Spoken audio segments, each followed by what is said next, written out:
Have you ever felt that in the silence of old age, what hurts the most isn't the lack of food, but the abandonment by those who were supposed to care for you? I'm Martha, and I learned the hard way that loneliness can kill, even when you think you're just feeding yourself. Stay with me until the end of this story, because what I'm about to share isn't just about fruit. It's about dignity, emotional abandonment, and the strength that rises when life knocks you down. I'll show you how I almost lost everything and what I learned to save my soul and my body. You'll see that in our later years, care means more than just medicine. It's about presence, love, and real attention. Don't go anywhere. What comes next might just change the way you see aging. I used to set 4 plates on the table. One for me, one for Alfredo, my husband, and 2 for the boys. Now it's just mine. And some days, not even that. Eating alone is something no one teaches you to do without choking. The silence in the house is so loud, I can hear the ticking of the clock like a drum pounding in my chest. The smell of coffee still fills the kitchen, but the taste, oh, the taste left with the last hug from my children. Even the fridge feels emptier than my heart. It used to be full of leftovers from lunch, little cakes I baked for Jake when he came home from school, juices Alfredo loved. Now there's just some fruit piled in a corner and a bit of margarine I'm not even sure is still good. I've thought about giving the stove away. What's the point of 4 burners when only one is still breathing? The neighbors say old age is a time for rest. But how can you rest when everything you built has turned into memories, when all the noise became an echo? My children say they work too much, that life is hectic, but a phone call doesn't even take 2 minutes. Maybe they forgot I'm still a person, or maybe, to them, I've become just a dusty photo on the living room wall. Over time, I learned to replace meals with bananas and grapes. It was the only thing I could swallow without feeling like I was forcing myself to stay alive. Fruit doesn't complain about my loneliness. It doesn't ask why I'm still in my nightgown at 3 in the afternoon. It's sweet, silent, almost like me. I fed myself with fruit like someone trying to fill the holes my children's absence left behind. Every bite was a way to remind myself I was still alive, even without anyone to share the table with. There was a time when Jake, my grandson, loved coming here to eat mashed banana with oats. Now, he probably doesn't even remember what it tasted like. Their lives went on, and I stayed behind, alone with my fruit and imaginary conversations. I've tried calling them, but it's always the same excuses: meetings, traffic, phone on silent. Hearing that "I'll call you back, Mom" hurt more than swallowing tears with my banana. In the end, fruit was the only thing that never left me hanging. The fridge became my confession booth. Every time I opened the door, it felt like it was staring at me with pity. And I'd talk to it. Can you believe that? I'd say, "Today I'll try to eat some rice," but I'd end up eating grapes. Grapes have thin skin. They feel like affection. Rice sticks. It reminds me of pressure. And I already had too much pressure in my chest to deal with another lump in my throat. I wonder, did anyone ever notice that my hunger wasn't just for food? They came on a Sunday, both at the same time, like it had been rehearsed. They brought rushed eyes and expensive perfume. Didn't even hug me properly. The oldest went straight to the kitchen. He opened the fridge with the look of someone inspecting, not visiting. "Mom, this isn't real food," he said, in a tone colder than the freezer. He didn't know those mashed bananas and sliced grapes were not only my main meal, they were my shield against pain. I stayed quiet. It wasn't the first time they criticized me without asking why. My daughter-in-law gave a disgusted look to my half-full coffee cup and asked if I needed a maid. I smiled. I'd rather find someone who didn't expect me to keep up with their modern world. They stayed for less than 30 minutes, talked a lot, listened very little. My eyes followed them out the door like someone watching a soap opera halfway through, already knowing the ending won't be good. After they left, I sat on the couch with the lights off. Their words still echoed against the walls. I kept wondering, did anyone see that my depression was hiding behind those fruits?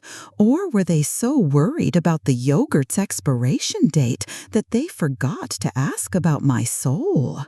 Because some visits hurt more than absence, and some silences scream louder than any argument. I woke up with heavy legs and a buzzing in my ears, like my body was trying to warn me about something I kept ignoring. I looked in the mirror and saw a stranger staring back. Tired face, yellowish skin, lifeless eyes. It's just age, I thought. We learn to normalize our body's warnings as part of the aging package. I didn't want to worry anyone. Who would I even worry? My kids? They didn't even notice when I stopped wearing makeup. I tried to put on a little powder, but my hand was shaking. I laughed, the kind of laugh only we understand. Growing old sometimes feels like becoming a joke to yourself. The mirror told me I was thinner, but the scale barely moved. Dizziness would come out of nowhere. I'd run out of breath climbing 2 steps. But I kept saying to myself, it's normal. 65 isn't 25. Except some things we call normal are really just slow deaths. And I only realized that too late. At my last checkup, the doctor asked for more tests. "You're neglecting your health, Mrs. Martha." Neglecting? I called it surviving. Who cares about a 65-year-old woman who eats fruit and talks to her stove? If I called someone, they'd say I was overreacting, being a needy old mom. So I stayed quiet, and the mirror kept lying. Or maybe I was the one lying to it. All I know is that day I put the test request in the drawer and pretended I never saw it. It was a morning like any other. I had peeled a banana and left the kettle on the stove. When I reached for the cup, my arm didn't move. I tried to stand. Nothing. The right side of my body was dead, and I was alive, only halfway. Did I scream? Maybe, but no voice came out. Just the muffled whistle of the kettle and the faint smell of gas, reminding me that time waits for no one. My body had betrayed me, and worse, no one was there to catch me. I lay there for hours, maybe longer, staring at the ceiling like it was the sky for the last time. I thought of my children. Would any of them notice if I didn't reply in the family group chat? I remembered it had been weeks since I wrote anything there. Maybe they'd think I changed my phone. The irony, I was defeated by silence inside my own home. Not even the wall clock dared to keep going. It stopped at 7:42, as if to say, enough. When the neighbor found me, it was late afternoon. I had slipped into myself, somewhere between consciousness and darkness. I remember the ambulance, the scrambled voices, the oxygen mask. But what I remember most was the feeling of being dead weight in the arms of strangers. When a glass falls, people hear the crash, but when a life falls, all you hear is silence. And there in the cold stretcher, I understood. My body screamed when my soul was already tired of whispering. I woke up in a white room that smelled of ether, with the sound of shoes dragging softly down the hallway. I tried to speak, but my mouth felt sewn shut from the inside. One side of my face was frozen, the other trying to smile at no one. The lights made me dizzy. A young doctor looked at me like I was just another number. One of those statistics about abandoned elderly patients you find in reports. Hyperglycemia from too much fruit, he wrote. No one wrote loneliness on my chart. No one asked how many hugs I didn't get each day. The nurse tried to feed me soup.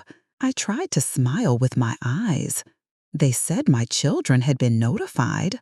They should arrive soon. But time in a hospital is cruel for those who are waiting for love. 2 days passed, then 3. Nothing. What hurts isn't the absence. It's realizing you're not a priority, not even in an emergency. The fruits that once brought me comfort now filled me with guilt. Meanwhile, the clock on the wall kept ticking, like it was mocking my hope. The beds next to me were filled with flowers, blankets, kisses. Mine had only the slow drip of the IV. Loneliness in old age is a kind of abandonment no one sees. It hides in the doctor's coat, in a soulless medical record, in the silence of a phone that never rings. I thought of Jake. Would he know where I was? Would he remember that his grandma used to draw little faces on banana peels just to make him laugh? Or had even that laugh been left behind? Her name was Susan. She had gray hair tied in a loose bun and hands as warm as a mother's lap. Unlike the others, she didn't rush. She stood beside the bed, straightened my blanket, and spoke with her eyes. It was like she could see beyond test results. One day, she noticed the plastic fruit bowl on the nightstand. "Bananas again, Mrs. Martha?" she asked with a sad smile. I tried to explain with gestures, but she understood without words. She sat on the edge of the bed, looked me in the eyes, and sighed a sigh that carried her own story. "My sister died like this," she began, fiddling with her bangles that jingled softly, eating healthy but dying inside. She had 2 sons, college-educated, busy. At the funeral, one of them asked if she had been sick. I shook my head. That hurt more than the stroke.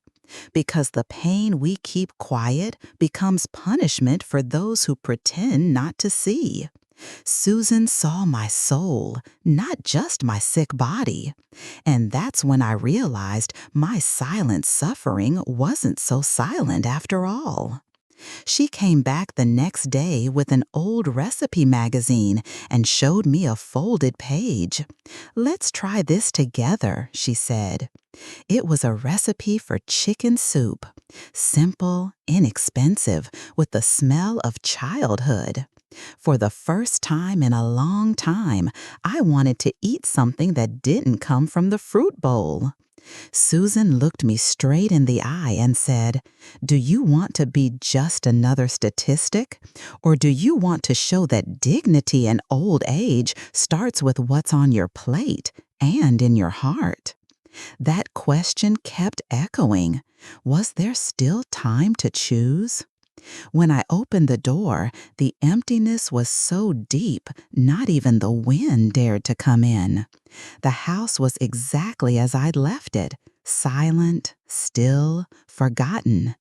The fridge made that low hum of an old motor, like it had aged right along with me. I opened it and saw the fruit bowl empty. Even the flies had abandoned my kitchen. No smell of coffee, no pots on the stove, just one clean plate in the drying rack, like a portrait of everything I'd stopped being. I scanned the living room, the dusty picture frames, and realized my life had been packed away into memories. I sat in the rocking chair and stared at the ceiling, trying to recognize some familiar sound. Nothing. No voices from my children, no echoes of my grandson's laughter. The house wasn't a home anymore. It was a shelter for ghosts. Coming back felt like stepping into an empty shell. It held my body, but not my soul. It was like visiting my own past. Nurse Susan said that sometimes healing begins with movement, but here everything felt frozen. I wanted to start over. I just didn't know where to begin. The kitchen stared back at me as if demanding a decision. I looked at the pan hanging on the wall.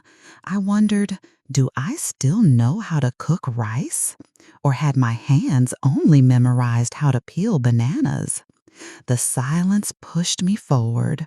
I walked to the sink, and there, in the sound of the running water, I started to believe that maybe I could wash away more than dishes. Maybe I could wash away the pain, too. I was trembling. My hands didn't obey like they used to, but I picked up the eggs carefully. It was just a simple recipe, scrambled eggs, nothing fancy, except for the courage it required. I turned on the stove, poured the oil, and listened to the sizzle as if the kitchen were trying to speak to me. But all it took was a slip. The pan tipped over, the egg spilled onto the floor, and I went down with it. I sat right there on the cold tiles and cried. Not for the egg, but for the life that kept slipping away without warning. But something inside me refused to give up. I wiped my face with the edge of my old apron, took a deep breath, and tried again. I cracked the second egg with both hands, slowly. Stirred it gently, like rocking a baby. It burned a little, yes, but the smell filled the kitchen. For the first time in years, I felt truly hungry. Hungry for warm food, hungry for presents, hungry for myself. It was a new beginning with the taste of golden yolk. I ate sitting by the sink, watching the sunlight hit the wall. I thought of Alfredo, of how he used to say, "You make the best scrambled eggs in the world, Martha." I smiled to myself. It wasn't the flavor that mattered, it was the care. And there, between bites and memories, I realized maybe it wasn't too late to care for myself. Even if it was late, even if it was alone. Or maybe not so alone after all. It was on an ordinary afternoon, the kind that drags on endlessly, that he showed up. Jake, my teenage grandson, arrived unannounced with that awkward smile and his backpack slung over one shoulder. He had no idea how much his visit was light in a dark room. "Grandma, let's buy colorful things," he said, grabbing my hand with the kind of energy I hadn't felt in years. Colorful? I couldn't even remember the last time I saw color in my fridge. He took me to the market with the wide-eyed wonder of someone seeing the world for the first time. He picked red tomatoes, yellow bell peppers, fresh basil. I just watched, trying not to choke on my emotions. Grandma, want me to carry the bags? He didn't know those bags were more than groceries. They were a promise of better days. When we got home, we arranged the fruits and vegetables in the fridge, which finally looked like a rainbow. It felt like he had brought life back into my heart. Jake didn't ask for anything in return. He just wanted to be there with me. That night, he gave me a tight hug and whispered, "Grandma, you're not alone." I cried, but not from sadness, from hope. Sometimes a hug is more powerful than 1,000 words. And I understood that even in emotional abandonment, there are still hands that hold ours, even if they're small, but with the strength of giants. At the park near my house, I met a group of women who, like me, carried stories in their eyes and wrinkles on their skin. Grace, with her 82 years and wide smile, pulled me into the circle on my very first visit. "Darling, happiness is a nutrient too," she said, showing me a grocery list that looked more like a love letter to life. They laughed about failed diets, improvised recipes, and the little misadventures of the day, like old age was an invitation to reinvent joy. At first, it felt strange to share secrets with people you hardly know. But those conversations, served with lemon balm tea and homemade cookies, made me feel less invisible. We talked about loneliness in old age, emotional abandonment, the kind of family betrayal that hurts more than any physical wound. It was a safe harbor where I could just be me. No masks, no judgment, only the quiet comfort that soul sisters offer. Through laughter and tears, I discovered that dignity in old age isn't bought nor found in medicine bottles. It's planted, watered, and it blooms, even when everything seems lifeless. With every gathering, I felt more connected to life, to my story, and most importantly, to myself. And it was there, in that circle of women, that I realized no one has to grow old alone.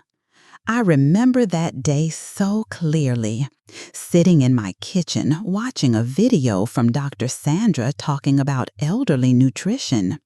She explained with such calmness how too much fruit, the very thing I had trusted, could actually be dangerous. Hyperglycemia, high blood pressure, and other complicated words that suddenly made sense of everything I had been feeling but didn't know how to name. It was as if my refrigerator, my silent friend, had turned into a treacherous enemy. I thought about all those times I ate bananas until I fell asleep, trying to drown out the loneliness, the sadness, the emotional neglect. That fruit, my quiet companion through dark hours, the one I thought would never leave me, was slowly killing me. Life taught me that not everything sweet is good for the soul, and not everything that looks harmless is innocent. That revelation hit me like a wave, fear mixed with relief, because finally there was an explanation for my silent suffering. But what do you do when those who are supposed to care for you only see what's in front of them, never what's behind it? That fridge full of fruit was the only way I knew how to feed myself, even poorly, even alone. Now I knew I needed to change, but doing it alone was an even bigger challenge. I wondered if my children would understand, or if they'd continue to see me as just some helpless old woman, forgotten even in a hospital bed. That day wasn't easy. My son showed up unannounced. his face heavy, his body weighed down by unspoken words. When he saw the nearly empty fruit bowl, his voice rose. "Mom, you used to complain about the fridge, but you never said why you weren't eating properly." It was like a stab disguised as concern. I stayed silent at first, but his words reopened wounds I had long tried to bury. "Do you know how hard it is to hear this from someone you love?" I finally said, my voice cracking. He cried. I did too. It wasn't just anger. It was the weight of years of emotional abandonment, of silences that screamed louder than any argument. In that moment, I understood that the neglect from my children wasn't always intentional, but came from fear, guilt, and their own unresolved pain. We talked for hours about open wounds, missed moments, promises never kept. There was no full reconciliation, but there was acknowledgement, and for me, that was a start. When he left, I stood by the door, staring at the empty space he left behind. The emptiness felt different now. Maybe it was hope, maybe fear. Could we rebuild what had been broken? Or was this the moment I'd finally have to learn to care for myself, no matter who was or wasn't around? Life, my friend, is made of these turning points that force us to look inward. And I was ready, or at least trying, to face what was ahead. In the small space of my balcony, among forgotten pots and cracked tiles, I planted my first tomatoes and basil. The hands that once trembled to hold a spoon now steadied in the moist earth, watering dreams as fragile as the tiny seedlings breaking through the soil. Each green leaf was a promise of resilience, a quiet reminder that even in neglect, life insists on growing. Weeds showed up too, stubborn and persistent, and I learned to handle them with patience and care, as if they were part of me. I watered the plants and my hopes that same day, feeling something inside me slowly begin to bloom again.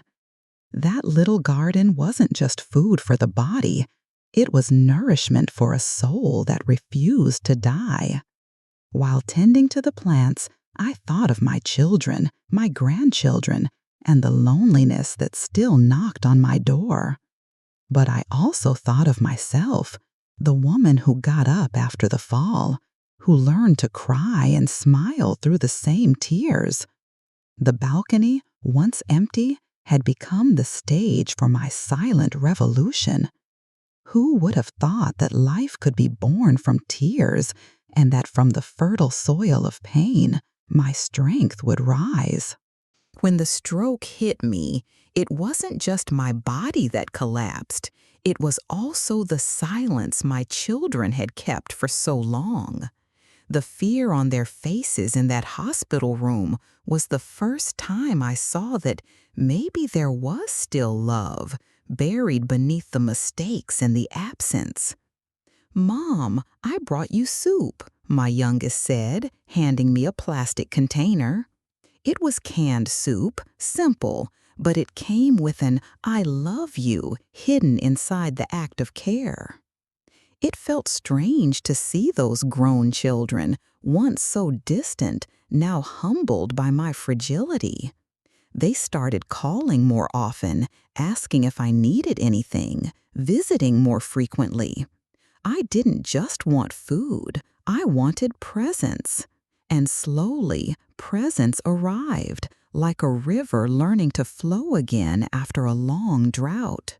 The pain of emotional abandonment was still there, but it began to give way to small bridges built from conversation, hugs, and understanding. Still, I knew things would never be exactly as they once were. Dignity in old age isn't restored with pills or soup. It's rebuilt with respect, attention, and true love. And it was in that moment, caught between weakness and hope, that I learned forgiveness is a delicate plant. It only grows if we water it with patience and truth. A year later, my refrigerator is no longer that empty box reflecting my broken soul. Now, it holds a variety of foods, fresh herbs, and, nestled among the shelves, photos of my smiling grandchildren on sunny days. I placed a note on the door, written in my shaky handwriting, but full of life. To eat is to live. It's a reminder to myself that food is more than fuel. It nourishes the heart, hope, and the will to keep going.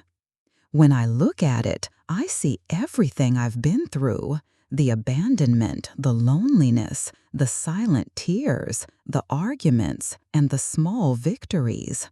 Each container holds a story, a struggle that was not in vain. Life taught me that even the most broken heart can beat again. It just needs to be fed with more than sugar. I chose to nourish mine with love, care, and presence. I know the journey wasn't easy, and it won't always be. But a full fridge is just the beginning of something much bigger. The beginning of putting myself first, accepting that I deserve dignity in old age, and realizing that even after everything, I can still bloom. Because in the end, that's life, an endless process of rebirth, even when it feels like winter will last forever. Life in old age can seem like a lonely road, full of invisible struggles that those on the outside don't always see. But what I've learned is this: it's never too late to start taking care of yourself, to reclaim dignity, self-love, and seek out those who truly care. Let's be the voice for those who are often forgotten, the hand that lifts someone who has fallen, the hug that comforts a broken heart. And you, on the other side of the screen, have you stopped to think about how you're caring for yourself and those you love? What stories do you keep hidden in silence? Maybe the transformation begins today with one simple act: looking inward and choosing courage. If this story touched you, don't forget to subscribe to the channel to hear more real-life stories that teach and inspire. Click the bell icon so you never miss a video, and be part of this growing circle of care and hope. Because caring for life at any age is the greatest act of love we can offer.